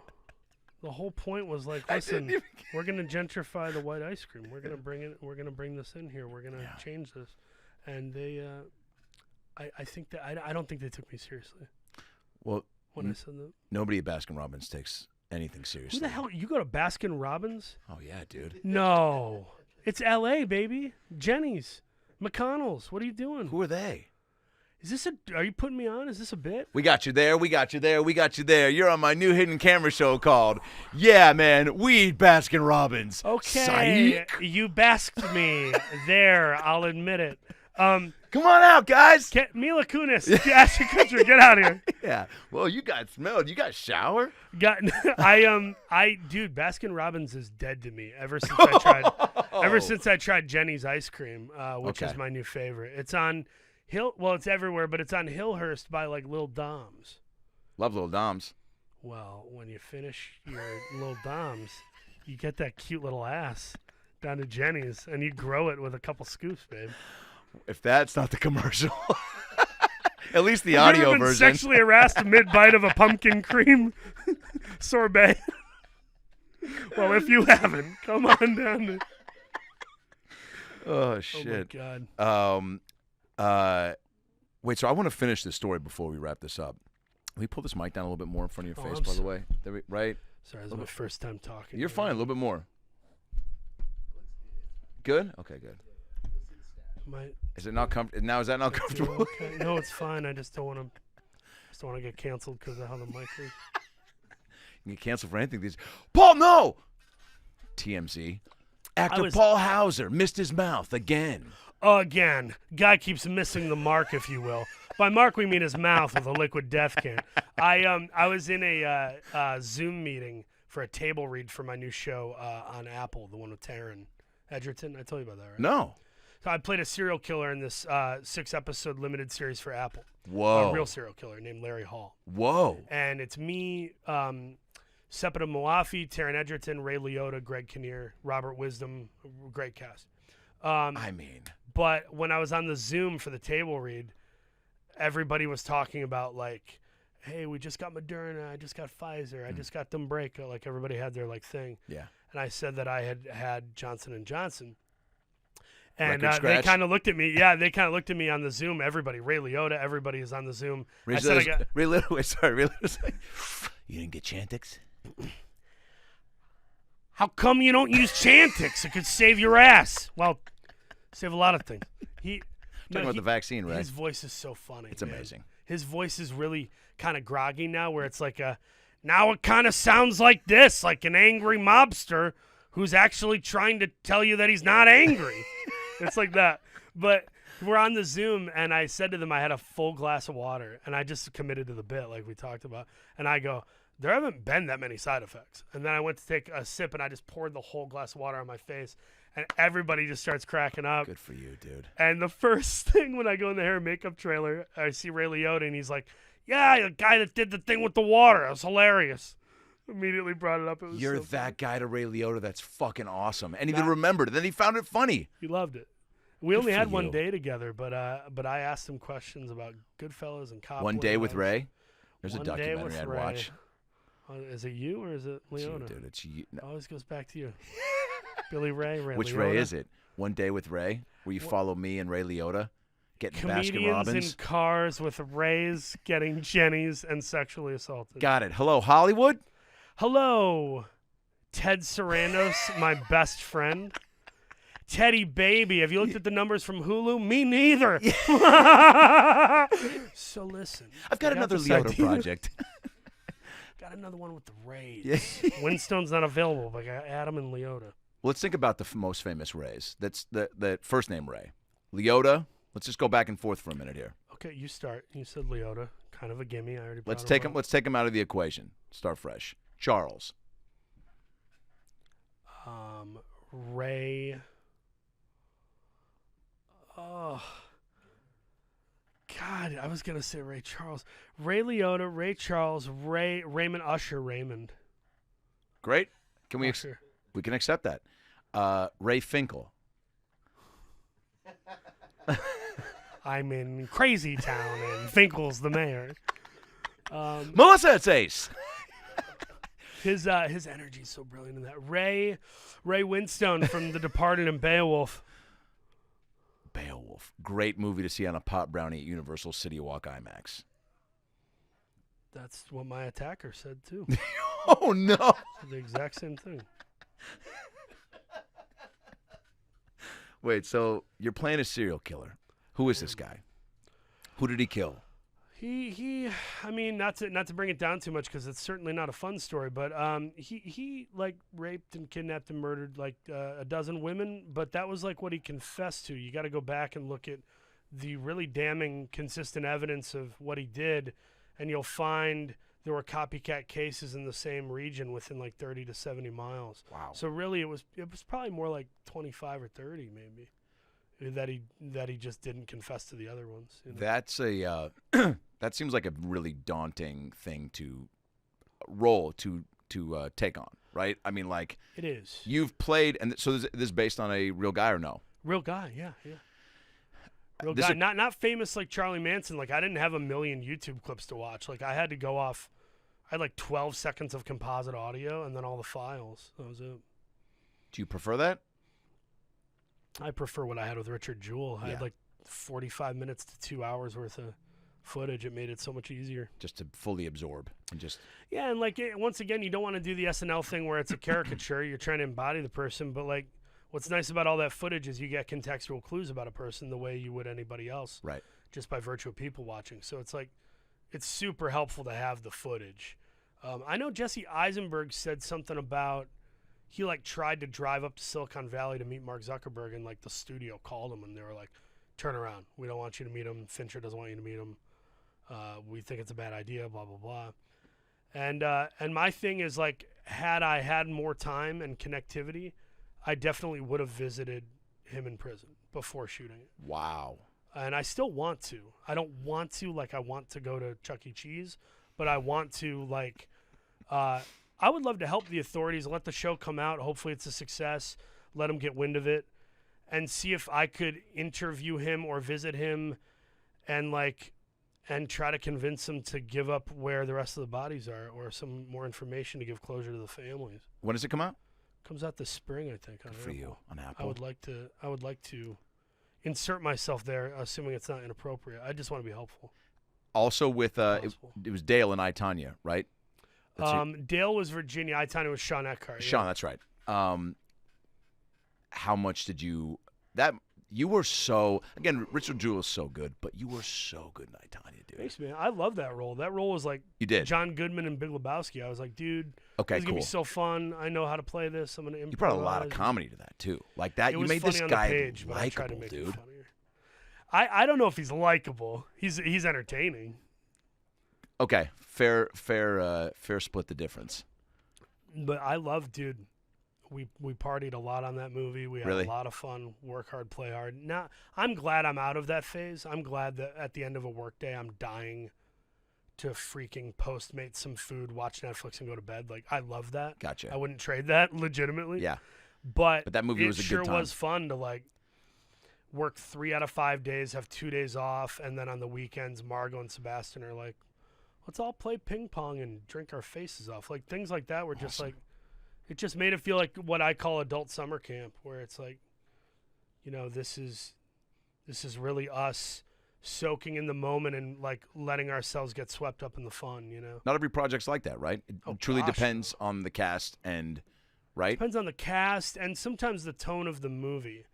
I, Tonya was like a true dark comedy, so you know, there were days where we left laughing till our bodies hurt, you know what I mean?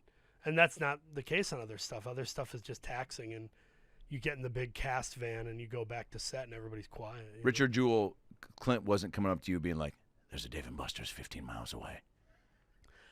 Hey, kid, there's an indoor trampoline park. A lot of single moms.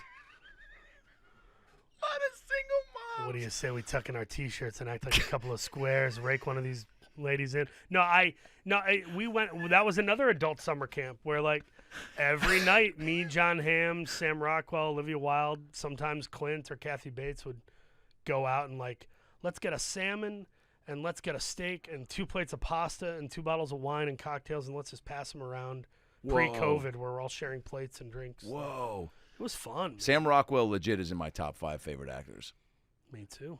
I think mine go Sam, Christian Bale. Living or all time? Let's go living first. Living, I would say Christian Bale, Sam Rockwell, Michael Shannon. I think Michael Q.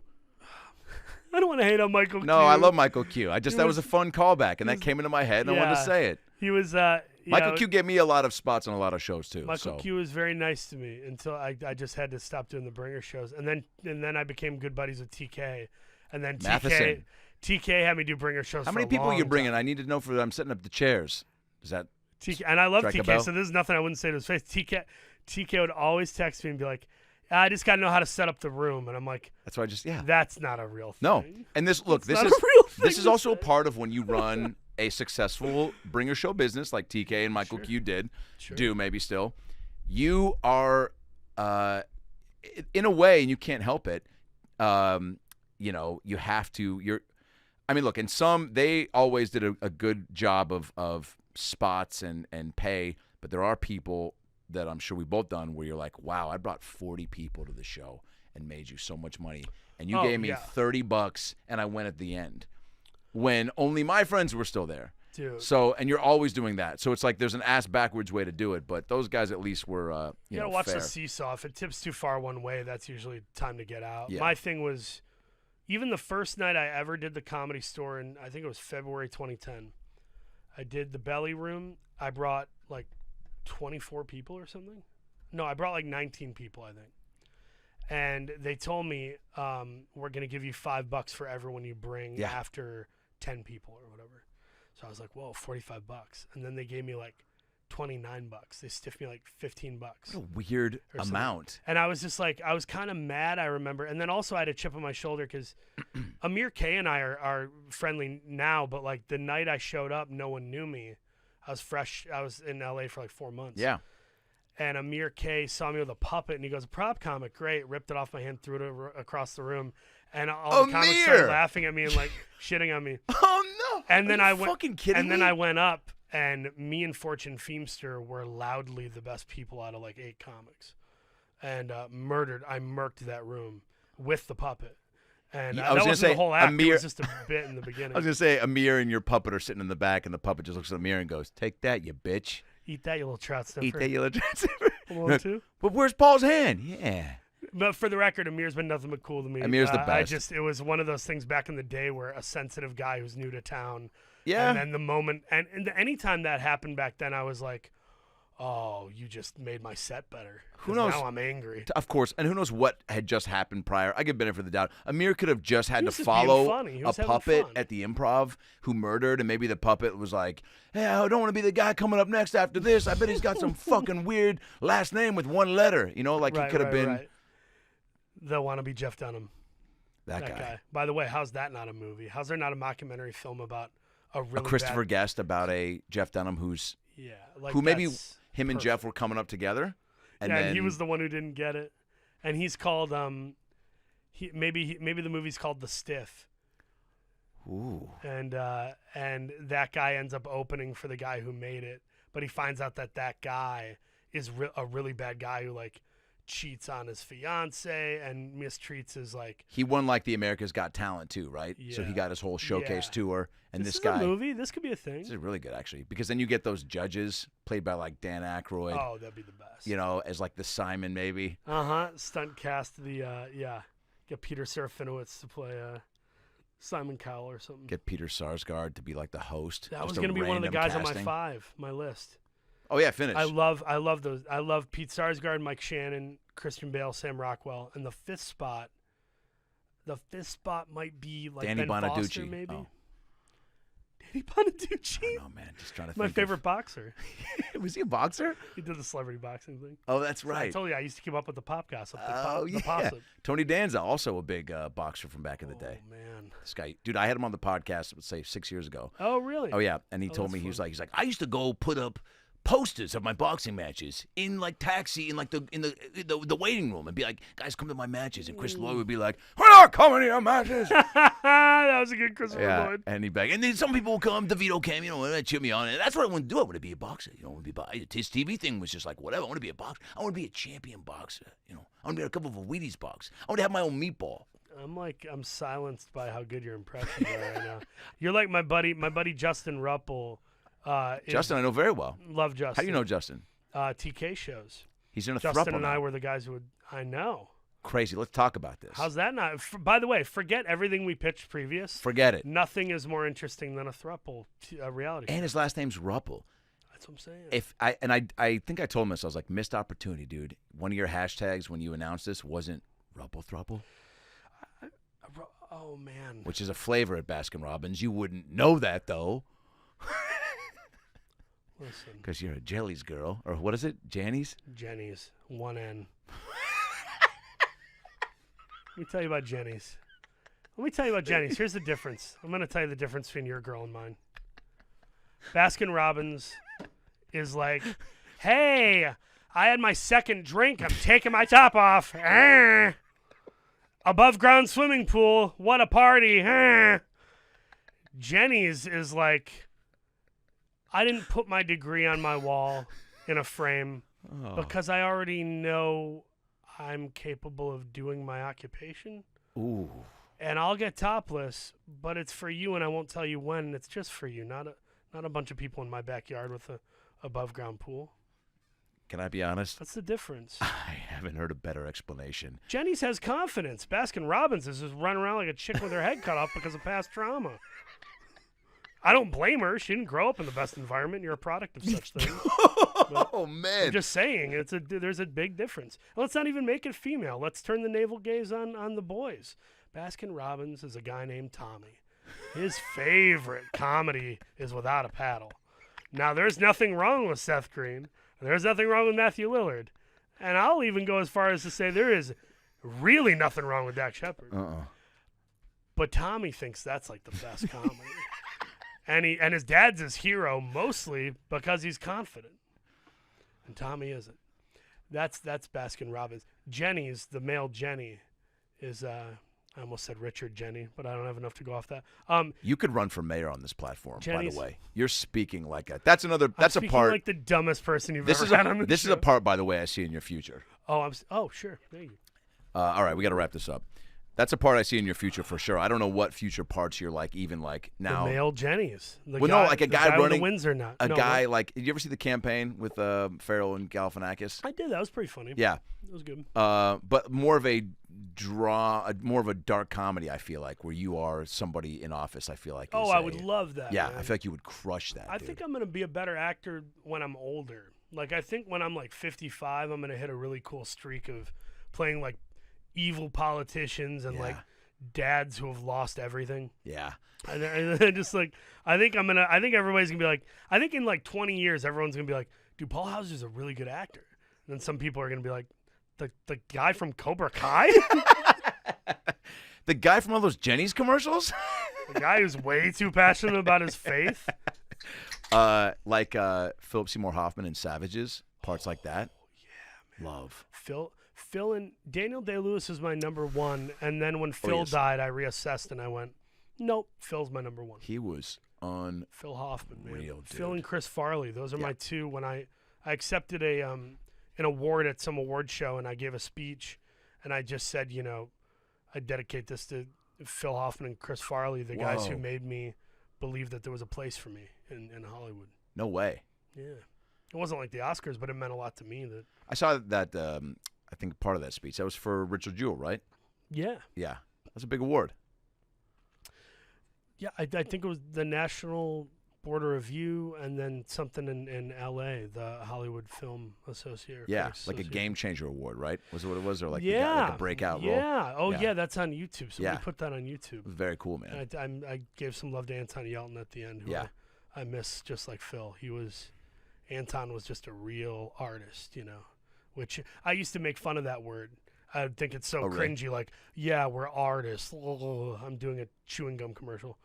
But it is. What you do is artistry. What I do is artistry. Like, it is an art form, and it takes a lot of work that people don't see. Yeah. And so when they die, I look back and I go, no, Phil Hoffman, Anton Yelton, Paul Newman, these are artists, man. Heath Ledger, what he did with the Joker. Unreal. I know he gets looped in with all these, like, cringy youth male movements, the Joker in general. The internet's like, Right. if you like the Joker movie, you're probably one of the Proud Boys, and Right. it's like, or you just like movies, but Dope cinema.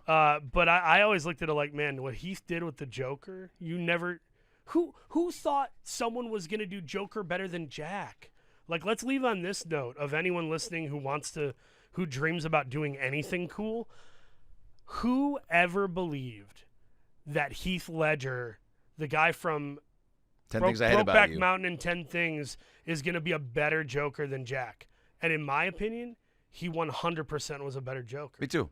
And it's like, that should be a lesson to all of us to, like, you can surpass and you can do anything crazy that you put your mind to, but it is a craft, and it does take that artistic diligence, which, I don't show up to set and just, I'm Richard Jewell. Like, that takes some weird soul searching and work. And whereas I can show up on Cobra Kai and just, There are some, I can have fun. I Yeah. can, So that there are doesn't some take things work. where you can kind of do, not bare min, but where you can slip into it a little bit. Yeah, like, I never did Brooklyn Nine-Nine, but, like, I would imagine if someone cast me in a guest star on Brooklyn Nine-Nine, like, I'd just show up and be like, okay, I'm funny. Let's roll. Yeah. And I'm very lucky that that's a thing. Yep. But drama, I think drama. I hate that when they say comedy, dying is easy, comedy's hard. They have, like, those catchphrases Yeah. and stuff. It's like, no, it's not. If you do comedy, it's not hard. It's like saying to a tall guy, like, dunking's hard. It's like, no, it's not. I'm tall. I'm 7 foot tall. So you're the tallest 7-year-old ever. Tiptoes, got it.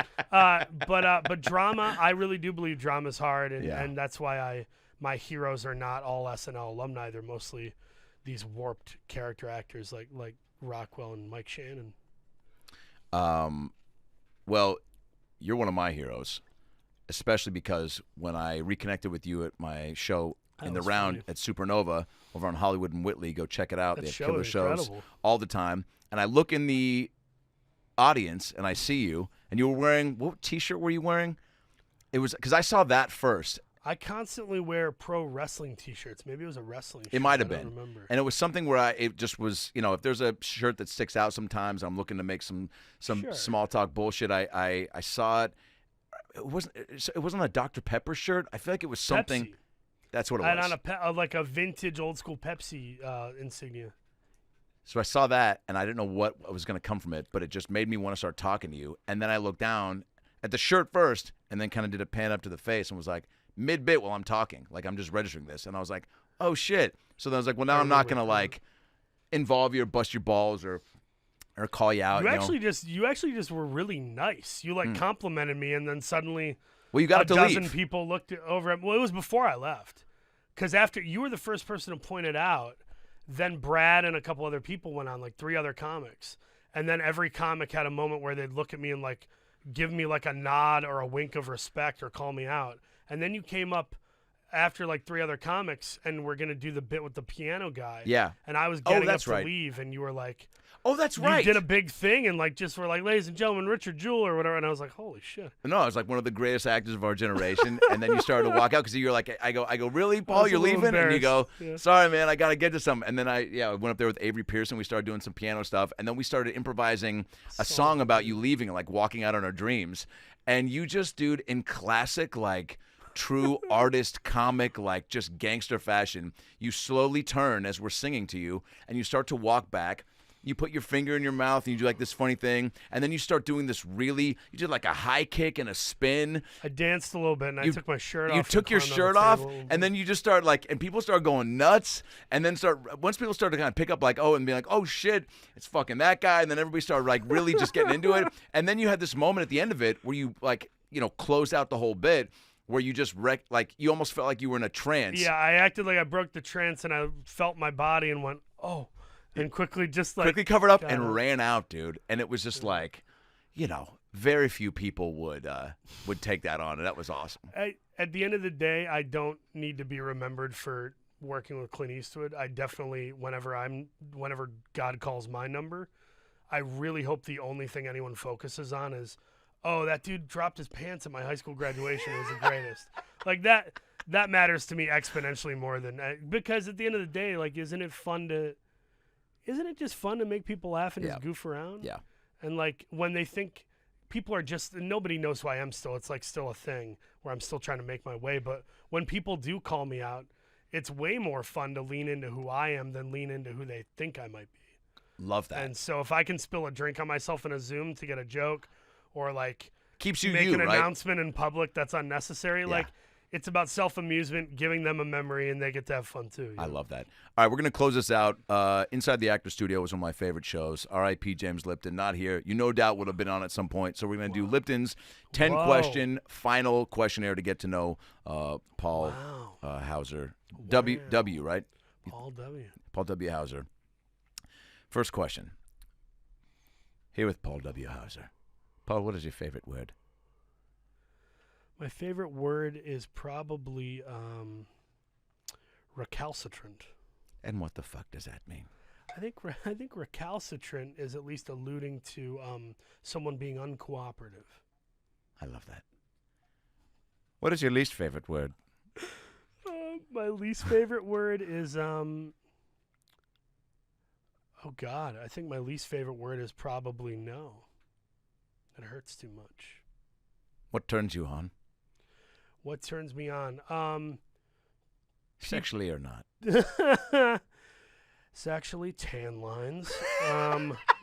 Not non-sexually. What turns me on is people in their element where they can only be themselves. Awesome. What turns you off? Accusations. Let me rephrase that. Accusations that are less rooted in truth and more rooted in an attitudinal stance. What is your favorite curse word? It's probably fuck because it's just so accessible to everything. Did you hit the F hard or more of a CK man? Or a TK man? How many chairs should we set up for the room? Maybe I'm a U-man. Fuck! Love that. Yeah, maybe it's that. I don't know. What sound or noise do you love? The sound when a 2-year-old starts to say full-on sentences and it just sounds like it's out of a cartoon and not real life. So funny, dude. What a very specific and hilarious observation. That is wonderful. Because you get pieces of the sentence, you start to understand that they're trying to convey something and just can't get it. The cookie is chocolate chip cookie? That, sentences like that. Yeah, dude. It's the best. Which I feel like is how I'm going to talk when I'm 90, if I make it to that. That's how I'm going to talk if I keep smoking weed for this long. The cookie is chocolate cookie.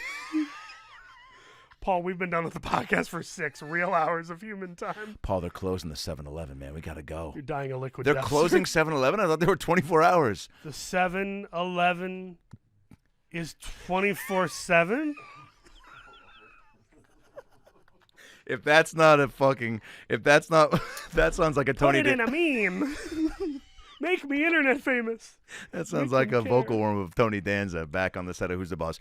The 7-Eleven is 24/7. The 7-Eleven is 24/7. Badoo badoo badah badoo badoo badah. Back when he was. Badoo badoo badah. You turned him into a Muppet. Erdich Fernin Gerdich murder. Swedish Chef. The Swedish Chef, dude. Oh man, one of the most underrated Muppets Where's on that show. Biopic? Guy goes to La Cordon Bleu. You said Doesn't know he's gonna. You said that with so much fucking sincerity, dude. Where the fuck is that movie, huh? Where's the Grover movie? I'm not talking about Cleveland. I mean the blue guy.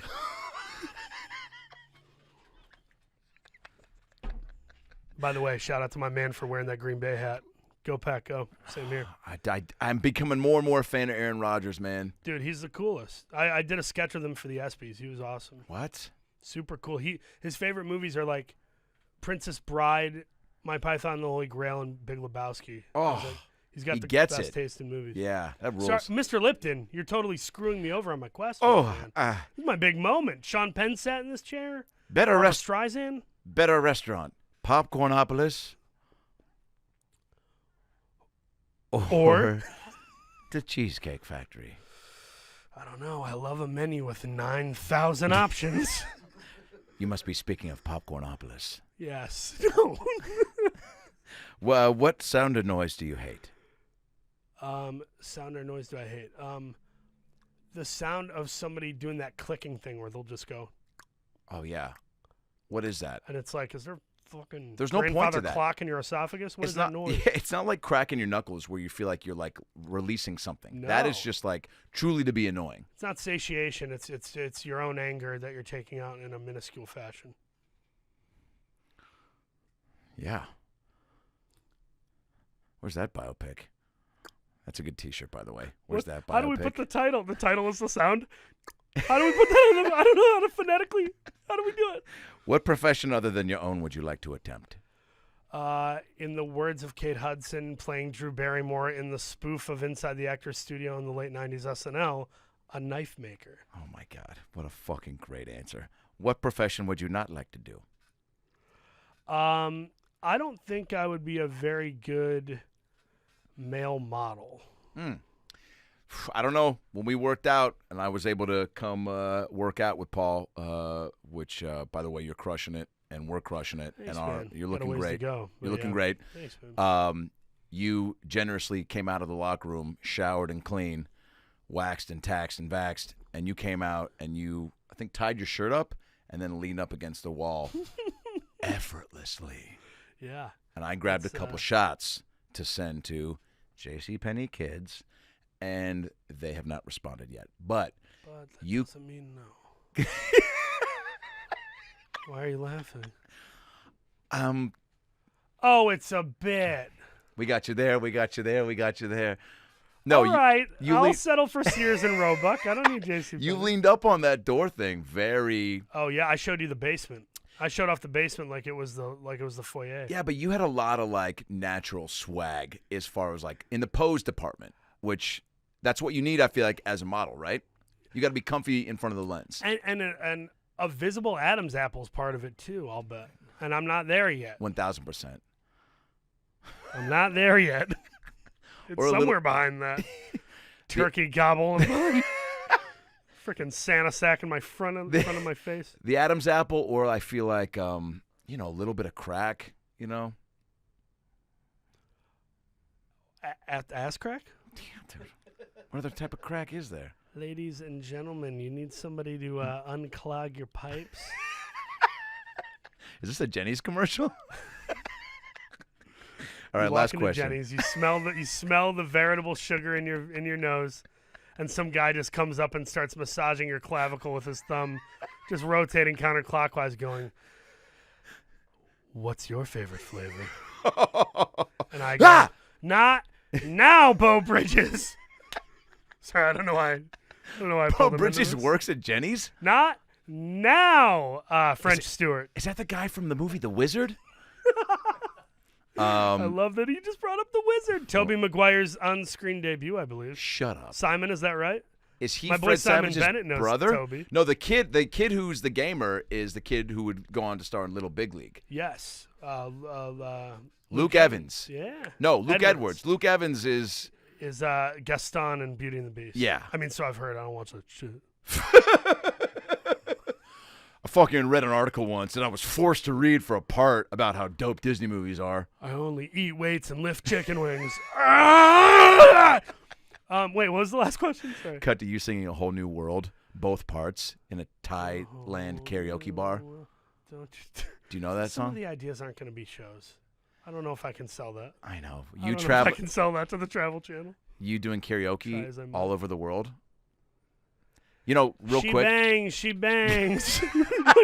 By episode 5, I'm not really into it. My heart's not into it. Oh, Dennis- baby, when she moves. Dennis Haskins, who played Mr. Belding on Saved by the Bell. I know who Dennis Haskins is. He was I one had of a the childhood also. He was one of the first celebs I met out here. Oh, yeah, at the place in Dimples. Burbank. Yeah. And he was telling me how he was trying. He had ladies all around him, and he was like trying to tell us how he was trying to get VH1 to do a show about him doing karaoke in Burbank. And Oh, I was like, my. I'd watch the fuck out of that. And I remember my buddy afterwards being like, "You were real supportive of that idea." I was like, "You wouldn't watch that?" I was being genuine. You He's were like, "I real know." supportive of He's that like, "I was idea. surprised at how much you wanted to see that show." Sound like you were trying to join his posse. You wanted to be one of the Barker girls that- underneath the Haskins wing. One of the Haskins beauties. The theater guy? No, Dennis. The one time I went to Dimples, I only went one time. And saw him? 2013 maybe. It was right before it closed down. Because I don't think it's up and running anymore. No. But I saw him there, and I was like, it's so weird because that's one of the things you hear when you move to L.A. Everybody's like, dude. I remember when I moved to L.A., Aaron Paul was like, dude, you got to go to the Point Break musical. That was like a big thing back then. Cool. And then the other thing was everyone's like, go to Dimples. Mr. Belding's there every night with I two love that. girls who may or may not be from here. And a Jewish guy who's oddly supportive of his next project. Very supportive. Last question. If heaven exists, what would you like to hear God say when you arrive at the pearly gates? You didn't do it perfect, but neither did anybody else. I love you. Here's an escalator. We heard you don't like stairs. Paul W. Hauser. You fucking rule, man. Hey. I love you, dude. Love you, man. God bless you. This was a really, there's got to be a better way to close these out. That's the second awkward fist bump I've done with someone. There's no audio, I'll tell you that much. It doesn't play. Fist bumps never play on podcasts. They don't, huh? No. Because you can't hear it. Another great T-shirt. Fist bumps never play on podcasts. If a fist bumps in a podcast studio, does it? What is that? If a tree falls in the woods thing? What is it? If a tree falls in the woods and no one's around to hear it, did it really fucking fall? So what would the equivalent be for? How do we copy and paste that? If Fist bumps in a podcast studio and nobody and you can't hear it, then was the podcast actually worth recording? Is this even real? If the Swedish Chef wasn't the third best Muppet, Third best. Who are the first two then? oh, I'm going to have to go hard in the paint with Fozzie because my first VHS tape was Are You As Funny As Fozzie Bear that my single mom Yeah. biopic to, I guess, Waka Phil. Waka, man. Waka, man. Another great T-shirt. Fuck, dude. Picture a Swedish Chef with Where's My biopic. It's very funny. And then just Fozzie, Waka, man. I love that. With Matthew McConaughey just in a fucking... Waka Waka, man. You know, by the way, when McConaughey is old, the charm's going to wear off. He'll I'm call gonna his leave you agent with and be this. like, I want to play Fozzie Bear in the Fozzie Bear biopic. They're like, hey, man, that's an email question. They go, listen, not even the Oscar. I'm sorry, doorstop is going to get you that one. It's a matter of when some of these guys are older, because it's one thing to mythologize. Yeah. It's one thing to aggressively mythologize yourself. But when you're older, you just by virtue of being elderly, you are going to forget everything. So by the time McConaughey is like 75, he's going to be like, yeah, man, so there I was. Eating Me, Cocoa Puffs. Bill Clinton, and Chris Tucker. We're on a flight to something called Epstein, and we're going to be like, dude, this is not good. 9 people behind him You're going, not on the manifest. You're not on the flight. we can't use this in the book. Don't say it. I had a green light. No, you did not have a No. green light. We told you not to go there. It's not a nonprofit. Place where a child. No. But I'll end on this. Hashtag Epstein didn't kill himself. Ooh, hot take to be continued. Not even a hot take. Come on. Good I just God. like saying that. Good God. I like saying hot take, or if someone, or this is what I used to do in I'm high gonna school. say hot pocket. Gaffigan. So it's a hot take. Just go. That's a piping hot pocket. You might want to cut that in half and let it breathe for a minute before you take a bite into that one. When I used to say jokes in high school that wouldn't go over well, especially with girls, I'd go, "Oh, you haven't seen that?" And they're like, "What?" I was like, "Oh, it's from you haven't seen Pacino?" And then I just do what I just said as like Pacino, an actor, yeah. And they'd be like, I mean, I used to do that on the studio tour when I worked at Universal. I'd be like, you guys, I'd tell the driver, I go, we got to stop. These bushes to your left before we go to Wisteria Lane. You might remember they were in the film Bushes and Bushes 2, Attack from the Bushes. You might remember that scene when Pacino was like, we got to get out of these bushes. And everyone's like, holy shit. Oh, and then they just start, Take pictures, my gosh. Yeah. That's how I treated that job. I would just do it for movies I knew they hadn't seen. See that car? Jackie Earle Haley jerked off in that car in the movie Little Children in 2006. Everybody's like, cool. Where's Godzilla? Dude, I was fumbling facts left and right. I was like, you guys remember that courthouse from Escape from L.A. starring Kurt Warner? And then everyone's like, one guy came up to me after, he goes, it's Kurt Russell, not Kurt Warner. And I was like, yeah, man, I fucked up. Yeah. Sorry. I thought the movie scored a real touchdown. I thought it was a real great film. Just double down. Last thing I'll say is when I used to do stand-up, I used to give them fake intros. So back in 2013, 2014, I go, tell them you can now see him in the Book of Eli and Grown Ups 2. And then they would go up and say it with no smirkage, and they just believe it. And then I get up there, and then I'd be like, yeah, I'm not in either of those movies. And then immediately it's like, oh, my God, I love that. I did another bit where I would be up there with like a beer, and I would say like, things have been really tough. I had to get sober recently, and my wife left me. But you know what? We got a son out of it. And blah, blah, like I would just like get really over it because I can act.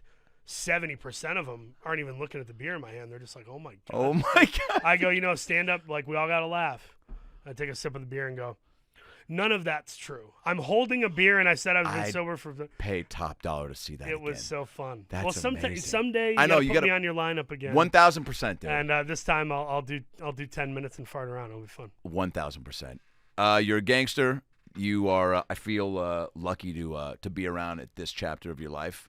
To see it, and you know what I'm saying? Because, hey, man, like, I don't know how you feel, and I feel like it's pretty positive and confident, but, like, dude, I feel like you're in a small handful of people that I feel lucky to know that are just fucking, like, this is you're going to look back and be like, yeah, that was my start, but, like, a fart in the wind comparatively to what's in store. I feel like that. Truly. Want to get on my fuck swing?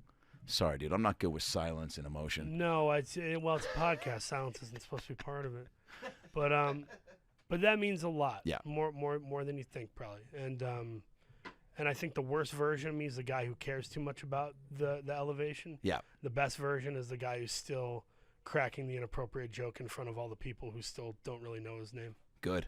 And so You'll never not be that guy. Never forget Supernova, dude. That was you, true and tried. Supernova. The show where you took your shirt off. Yeah. If you ever feel like you're taking yourself too seriously. I don't call it Supernova, though. What do you call it? I call it the Adam.ray Show.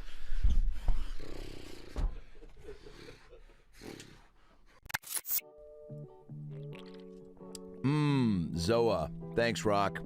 Guys, Adam Ray here for the About Last Night podcast. Hope you enjoyed that episode. It was a good one. A lot of laughs, a lot of tears, a lot of stuff to think about and chew on, huh? Because that's what life's all about, chewing on the good stuff. Nobody said that. Maybe Denzel did. Maybe Tom Hanks did. Maybe they said it together in Philadelphia. The point is, click subscribe right here on the ALN logo so you can get more episodes and stay up to date when new content drops. Highlights, animations, clips. It's all here for you, baby. I'll see you next time. Whoop, I don't know how to blink.